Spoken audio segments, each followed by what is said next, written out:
All right, everybody, thanks so much for checking out another episode of the Soda Citizen. Today, we are at Craft and Draft on Devine Street with Kellan Monroe, the owner, and we are just really excited to dive into some beer talk as I drink my bubbles. So why don't wine you? too. It's okay. That's right. Well, why don't you tell us a little bit about how Craft and Draft got started? So Craft and Draft got started back in 2014. Really, the early days of Craft and Draft came from my business partner, Andrew Johnson, and I were in engineering school together at Carolina, and we were the kids in the back of class who probably didn't pay enough attention. We talked a lot about beer and what we were doing on Thursday, Friday, Saturday evenings more than we did studying. But so about 2010, my dad passed away, and he had a business in a warehouse over on Main Street, and we started talking about doing a brewery. And went around, we were homebrewing at the time, and we started working towards how we would set this up, what we would do. Yeah. We found a couple guys around town that were interested in doing it too, and we kind of had a whole build-out plan kind of thing. And then we realized that we were 25 years old and we were not independently wealthy individuals. And we realized that to do a brewery correctly, you really need expendable capital because it's a tough business. So we kind of dropped back, and then about 2013, everybody that came out in that 2007, 8, 9 time frame in the recession, it was nobody loved their jobs really. Everybody was trying to do something for themselves when things started getting better, and so we decided. Andrew actually was the one that wanted to do a bottle shop, and I was like, man, retail is hard, man. Yeah. Retail is a hard thing to get into. And so we started talking about what if we did retail and on-premise and bar kind of life. And so sat down, found a couple places that we liked. We originally were supposed to be off Rosewood, and like 11th hour kind of deal. They changed the deal on us. Yep. And so, we've had that feeling recently. I was about to say real estate, much about the last minute things. So honestly, we were going to meet our real estate broker and sign the lease, and he's like, I don't have it yet, so just hang on until we hear. Man, we're the same real estate broker. I think we're the same one. And so that piece of property fell through, and then I was driving down Devine Street one day, and I saw a for rent sign in what I knew as the old Weathers menswear store forever. Oh yeah. And so I whipped the car around, called Andrew. He came over. I called the number on the sign, and They answered? They answered immediately. And they were like, hey, we're about 5 minutes away. We'll come show it to you if you want to. And we're like, yeah. So they came in. At the time, the 2706 and 2708 space were subdivided. I think one was the old shoe store and one was the suit section for actual Weathers. And so they came and showed us and kind of looked at all the available space and talked about what we would do. And next day we were back on the phone, and I think about a week later we had everything kind of in place. Problem was we had to go back through all the City of Columbia channels to get approval. We had to have a zoning variance. We also, no one in Columbia at the time was doing. I say that Cellar on Green sort of did what we did, true, but no one really did beer shop and bar together, and so we had to jump through hoops. Honestly, I give Andrew a lot of credit for he legitimately, I think, sat in the city office for so long that they were like, okay, fine, whatever gets that guy out of this office, let him do it. So that's how we got to where we are. And that's awesome. So funny side story. I think Marilyn knows this, but like right out of college, I was going to open a bar in 5 Points. So like I was in restaurants, I was bartending through college, how I met my wife, grew up in restaurants. And so same thing. I was like, man, I want to do something when I get out. I don't want to go be a cop. Although I would love to be a cop, actually, like seriously would love to be a cop. But I was trying to do everything not to be a cop. And so I had a business plan. It was like 47 pages. It was going to call Whiskey Dicks. It was going to be down in 5 Points. Nice. I had it all laid out. I go to the small business school, like incubator. And the guy's like, this looks awesome. How much money do you have? And I was like, How much money do you have? And I was like, cool. So I tabled that. And I was like, what's the next best thing I could do? And here I am with real estate. So it was funny. Like when we first got, so we had the same thing, business plan all put together. We had all these ideas. We were like, look how foolproof this is. It's like you look at when you first sit down, you're like, oh yeah, rent's this much. We don't have to pay ourselves. Never the greatest of idea when you're young and you think everything's fine. And then, so we go into a bank, we'd be like, here's what we're going to do. And they'd be like, that's great, but how are you planning to make money? And like, we're just drinking beer. here. This is how you make money on this business plan. And they were like, that is not how you make money on this business plan. You're like, it's pretty sure how Bill and Ted's Excellent Adventure started. Pretty much the same way, yeah.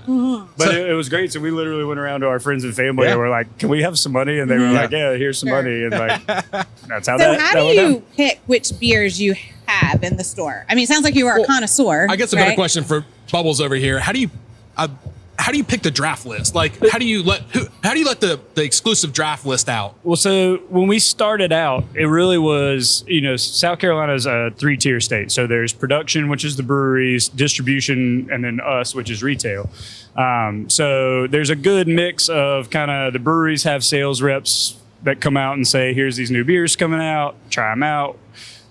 Then the distributors have their own sales reps who actually sell you the beer. So they come around and say, hey, so you got brewery direct to you. They can't sell to you. Can't sell to us, but they sell you on the premise of buying it. Right. Then they let the distributors up wherever they are actually sell it to you. Right. So then they bring it to us. So their guys are obviously out pushing their product as well. And then, of course, we buy it in. So when we first started out, it was you kind of got what you could get because there just wasn't beer. That was 2014. And I mean, there was 10 breweries in the state. Yeah, I think 9 or 10, somewhere around that time, maybe a few more than that. We're still just getting going. So legitimately, like when we were early, it was just whatever we could get a hold of was what we put on tap. And then over time, we kind of developed into a sort of lightest to darkest kind of frame with a couple IPAs and a couple sour beers and things like that. And we try to keep a good mix. So my ordering really throughout the whole store is I like to keep this many of this style in, this many of that style. I like to, pick local first, or really I probably go rare first, local second, and then kind of overall quality would be my third thing, So when that's the case then, so when I'm kind of ignorant to this, I remember enough of it though. We used to not have beers over 5.5% in our state. Yeah. That wasn't that long. Was that like the 2006, 2006 was the pint bill. Okay. And I'm trying to remember, it slips my mind right now. It was Nikki Haley, I think, was in office. Remember that? And that was, that was the first you could serve at a brewery. And I think that, I can't remember if there was one right before that wiped out the 6%. I think it was 5.5 or something like that was the maximum. South Carolina still, compared to a lot of the other southern states around us, has a pretty high alcohol shelf. We do? Yeah, so ours is a 18.5 plus or minus 1. So like that's how strong your beer can technically be. 18. Dude, I've had triple IPAs that are like liquid acid at 13%, I think, but I've never had an 18. Yeah, there's some big ones out there. So 120 minute from Dogfish, that cruises, I think they say, like they've taken the ABV labels off of the boxes and things like that. So like they can get into states now that don't allow it, but they just have to sell it like as I think a non-marked item basically. But so that comes in usually around 18%. Yeah. I think we've been told a couple batches are more like 20, but who really knows? Gosh. I think the brewery probably keeps it a little. Sure. I think they probably say it's a little stronger than it is just for, shock factor sort of. But yes, I mean, beers can get pretty strong on that. So well, let's talk a little bit about community, because that's really, I mean, y'all are the quintessential like Irish pub of what I mean, like this is where people come just grab a beer, they hang out, watch baseball or football or whatever it might be. There's dogs in here, there's Prosecco and wine. I see kids in here all the time. Like this food is trucks like, out front. Food truck, I mean, like y'all are building community. Did you set out to build community, or the community built off of what you did? A little bit of both. So we kind of had that opinion of we could build something that, and I think it was sort of the craft beer thing that people understood that, people wanted better beer in America. That was an obvious thing. Then it was, beer isn't a bad thing. It can be your buddy down the street that makes it, that, you all get together and have it. You can take your kids out to the brewery or to the bottle shop on the weekends and let them play with their friends while parents actually have a good time. It wasn't that seedy, dark vibe. We had so our whole front window here on Devine Street is open. Right. And we got, nice bright lights in there and that kind of thing. And so first couple of times we had some distributors come in and they were like, we'll get you, tackers to cover the windows and we'll get all these things so people can't see in because people don't like being seen drinking. And we were like, no, that's not what we want. Like, I want you to be here and I want you to feel comfortable no matter who you are. And if you want to be in a place where you don't want to be seen, then I probably don't want you in Yeah. our bar, Yeah. you know? So that's kind of how we did it. And it just kind of organically grew. You know, a lot of people, I think in the age group that fit, were looking for a spot like ours to pop up in Columbia. And it just kind of, you know, we caught all the right time Sure. with what we were doing. So let's talk a little bit. Well, I'm going to talk about Irmo in a second. And I've been spending a lot of time in Irmo, recruiting and doing some other things. But let's talk about COVID a little bit, because y'all stayed open. I remember coming down here because, you know, we stayed open as well. And my wife might be watching, but I might make like a weekly, bi-weekly, every other day, maybe every day trip down here just to support, you know, other locals. Right. Economic heroes. Yes, economic heroes, like I call it. So we're outside right now. It is decently hot. We got fans going. How have y'all adapted in COVID? How have your sales been? And I really want to push you to not be honest, but like, how do you make the most bang for your buck? So when they come in your store, they know what's going to go most back in your pocket. Yeah. So, you know, it's interesting. You know, March when we got shut down, or like when drinking on premise was shut down, we basically had the good fortune of being part store. Otherwise, we would have been shut down. So we were able to shift over into store mode. You know, we've got a really good staff, lots of people who it's their second job and things like that just enjoy doing it. So they aren't necessarily dependent upon it, which was, you know, a blessing to us in a lot of ways, that those guys were able to maintain their living without having to work behind the bar. Right. They do it more for fun than they do it for income kind of thing. So we were able to shift into that. Really, Andrew and myself, and then Caitlin, who's come on with us as our first full-time employee, and now kind of manager and overseer of everything. They were huge. You know, we kind of rotated through. We shifted. Caitlin built us an online order form, basically. Honestly, teachers, guys. Yeah, I know. Teachers are amazing. Hey, can you keep that in the wraps? We're trying to hire a lot of them. True, Yeah. Don't say that too loud. But you know, she knew how to get order forms for sending out stuff that people could do at home for homework, and she just adapted that into like how we would do. You know, answer these questions on what you want for us to put together. Yeah. So you didn't even have to come in the store. You just walk up to the front door. We, you know, check your ID and take your payment, and away you went. So we kind of shifted completely to off premise. You know, sales. We probably dropped, I mean, we were doing about 20% of our normal business. It was interesting because, you know, we're built for on-premise sales. That's where, you know, we've shifted over the years to be more bar and on-premise, and we're built to make money on the on-premise, whereas the off-premise is more, you know, make pennies on the dollar really, but you know, it's there for fun and there for people to take it. Right. But we make money when you stay and drink it. Yeah. So, you know, kind of interesting shift that we suddenly went from hey, we'd rather you like buy a couple beers to go home, but drink 2 or 3 here to, we'd love for you to take a case because that makes it worth our while kind of thing. But it was crazy in here. We did about the same volume of beer out of this store as we did. You know, the Irmo shop was very new, so we were kind of fighting we were still trying to get in front of people. People didn't know if we were open. Literally, we were just trying to get people to know we were there in the first place. So it was a very different set of challenges, whereas, you know, the Shandon community here was super good to us and, you know, shopped local and stayed right with us until we were able to get back open and do some on-premise things. You know, our difference of what we've done since being back open is we've, you know, done reservations, which we had never done before. We'd always been just kind of walk in, get your spot and hang out kind of thing. And so we've done reservations, trying to make people feel comfortable with where they are. You know, move people around every hour and a half so we could get the next group in so people could feel comfortable but have enough time to clean and prep between each group. You know, we don't let anybody touch products inside and that kind of thing. It's really just, you know, doing our best to be. I liked your sign saying use your foot to open the door. That was Stuart Sneed over at 803 Iron. He's the one that built the foot pulls for us. I like that. It's another good local business guy. And I just kind of texted him. I was like, hey, man, we're looking for these foot pulls. You know, he's like, I got you, man. I got you. Next thing we know, we had them on the doors. The good news for you is alcohol is certainly the glue holding quarantine together, right? So it was. I would think everybody would be like, where can we go to find good beer and good wine? It was an impressive change. I'd say on a normal day, most people go for the ABV of, we'll call it like 6 to 8. That's kind of wheelhouse give for me craft hard beer. stuff. Oh yeah, I mean we saw double IPAs like you couldn't. I mean, people were like, "How strong is it?" That's I need your strongest stuff. That's right. So talk about the first time experience for people that come to your bottle shop, right? Like, it can be a little intimidating because you walk in and you've got like this these planks of like 8 to 10 different beers, and I do it all the time. I'm like, give me a taste of 4. And they're always, everybody who's behind the bar is just awesome at it because they're like, what do you like? And they walk you through it. But some people could be overwhelmed and not know. So if they came to your store tomorrow, which we hope they do, everybody's listening, including my mom. She's the only one listening. And then like my mom listens too. Your mom listens too? She doesn't drink beer though. She doesn't drink beer.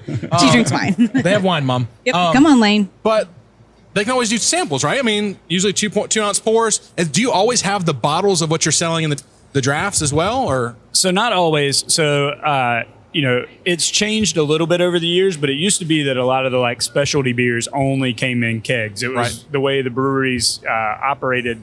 It's shifted now. So kegs used to be the easy money makers. The brewery only had to fill one vessel, put it on a pallet, and away it went. Yeah.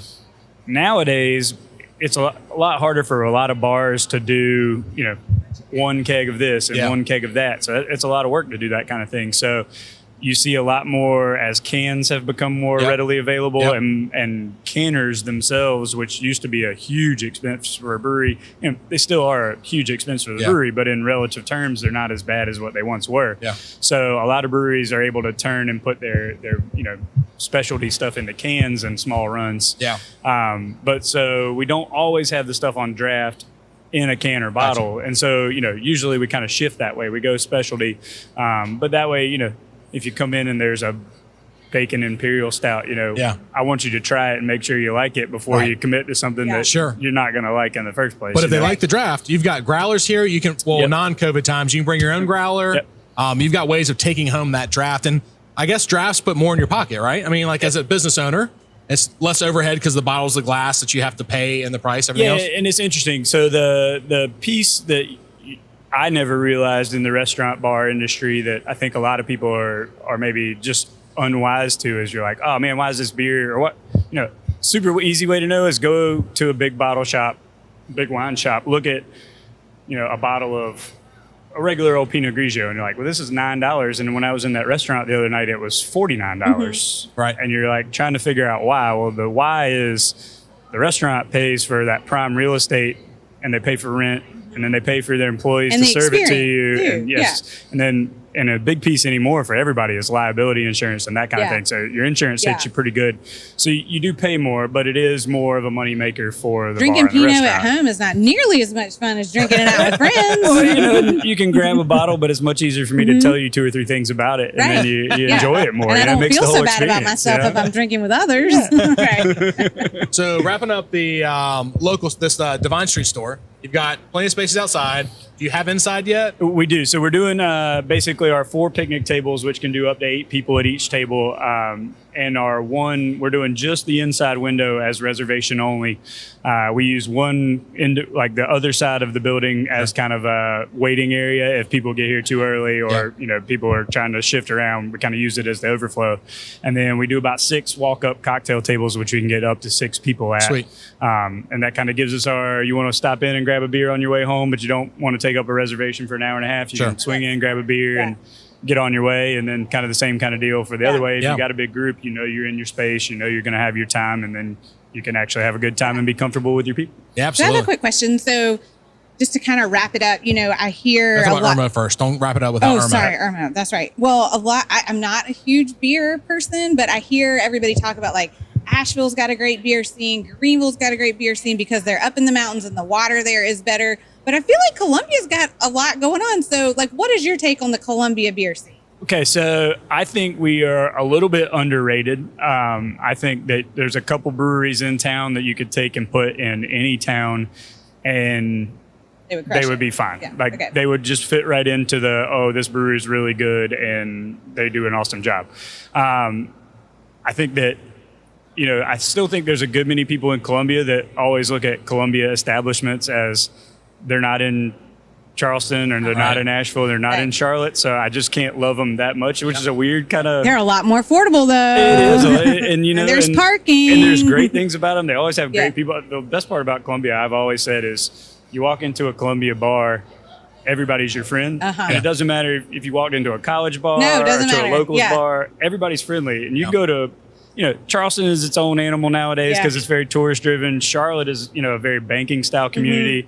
You go to Greenville. I've always laughed about Greenville. Like you walk in and everybody looks over their shoulder out of their circle, and then they look back down and you're like, who do I talk to? Like here, you know? Yeah. But, I always think Columbia people should be appreciative of how welcoming and how much fun Yeah, our places are, I and agree. that's the way I feel about our breweries. Are great. They have, each one has its own vibe and is doing its own thing, sort of.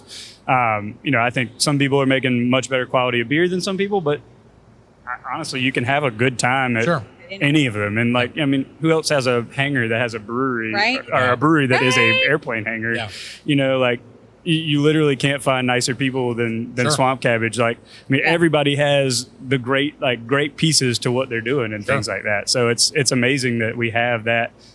I just wish that maybe we get a little more embracement from the community sometimes. Yeah. Absolutely. So let's move on to Irmo, because I knew you opened Irmo. I didn't go out there for the first several months, just never had a reason to. But now that we're opening an office in Lexington, been having a lot of meetings out there. They're meetings on my calendar officially, but they just happen to be. I think it's big. He's just looking for new drinking buddies. It is, but y'all have got a bigger. I feel like you got a bigger draft list, right? So in theory, yes, we have 13 regular taps. Where here we have 12, and then we have two. I was right. Bigger. We By have one. 2 nitro taps, so that really gives us 15 beers on tap at any time. And then we have 5 wines, so the whole board is 20 total things. You have wine on tap? We have wine on tap, yes. You want to go to Lexington for our office meetings now, don't you? We should have recorded this in Irmo, is what you're saying. 5 o'clock. We'll be out there soon enough. But the other thing I think people need to understand too, if they haven't seen the space and seen our spotlights here, is you've got a whole refrigerated section of beer, from anything to everything, sours all the way to porters and stouts, right? So you can take what you want, drink it on premise. You don't have to have that. But the thing with Irmo is it's big. It's in a shopping center. You've got space. It is. We here our whole footprint is about 2,000 square feet. So when we were looking out there, our landlord, who's been so good to us, is actually our property manager out there, and he kept showing us this space. He's like, they're redoing it. They're working on the center. It's going to be lively. We're wanting somebody to be like the hub, and we couldn't ever figure out how to make the one space he kept showing us work, kind of.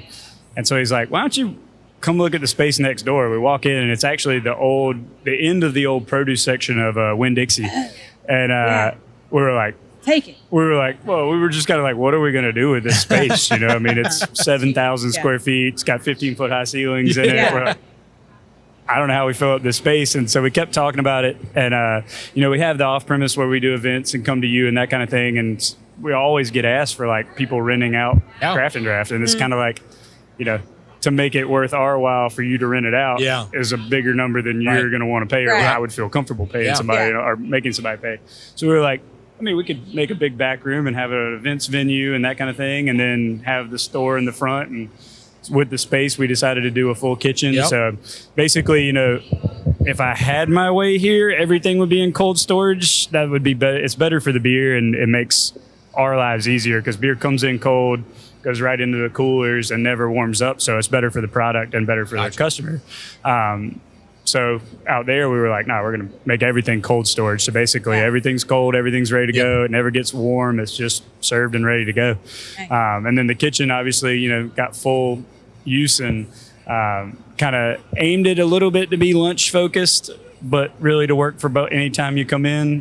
We were hoping that, it would make us a little busier during the day, which, come into the bottle shop and you can hang out and use the Wi-Fi anytime you want to. But some people frown on drinking a beer at noon, especially we're not if you don't have Europeans lunch. yet, all right. We're not quite there. Marilyn drinks every day. COVID's going to get us there, though. Marilyn What drinks time is it? Yeah, she's like, lunch. I have salads for breakfast. Liquid lunch.